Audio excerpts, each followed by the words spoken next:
So what we're going to work on today is hip internal rotation. We're really working on opening up more space in the joint, as well as working on strength training of hip internal rotation.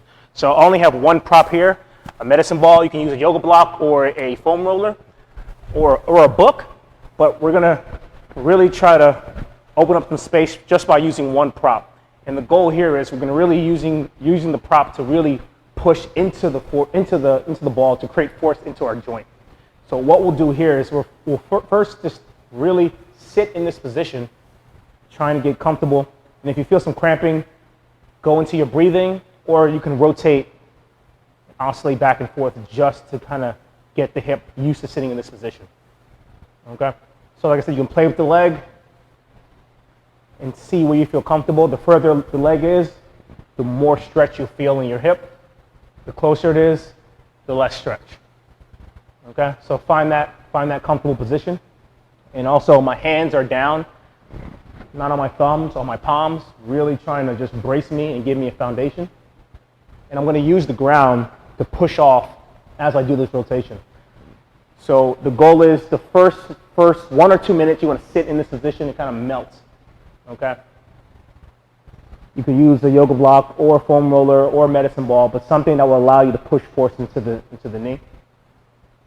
So I'm sitting here, coming on my 30-second mark. And in the beginning, what I'm going to be doing is slowly pressing down into the ball. And I'm going at 10%, 20%, 30%, 40%, 50%. At 50, I'm going to hold that tension. Okay? So what I'm doing is pushing the knee down and transforming all of that force into my knee. Okay? So I'm pushing down, and I want gradual increases with sustained tension. So I don't want you to contract and lose it. I want you to contract the whole way and don't lose that tension.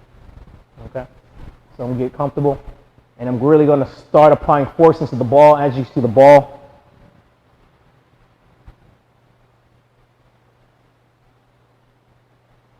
Adding more tension into the ball, more tension. And when I get to 50%, I'm going to hold it at 50. So when I say 50%, 50% of your max effort or your safest, greatest effort. So I'm at 50 now, and I'm holding, and I'm pushing down into the ball, really pushing. My torso isn't moving. My hands are keeping me grounded. And when I lose this effort, that's when I'll relax. When you relax, try not to move out of the position because we want to save the work that we just gained. Okay, so you'll just kind of melt back into the position, go back to your breathing, and then we'll do another rep. Okay, so same sequence, pressing down slowly, gradually increasing to 50% effort.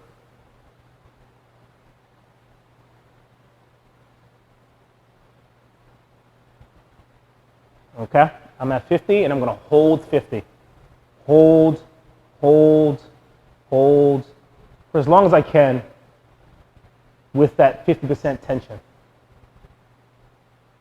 Once I can no longer hold 50, that's the end of the rep.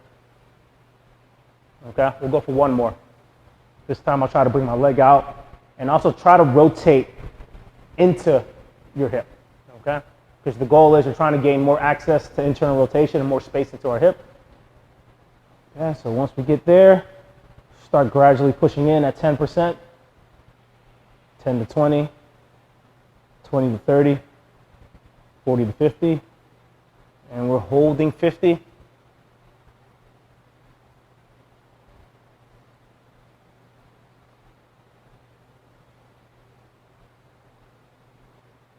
And relax. Okay, slowly come out of it.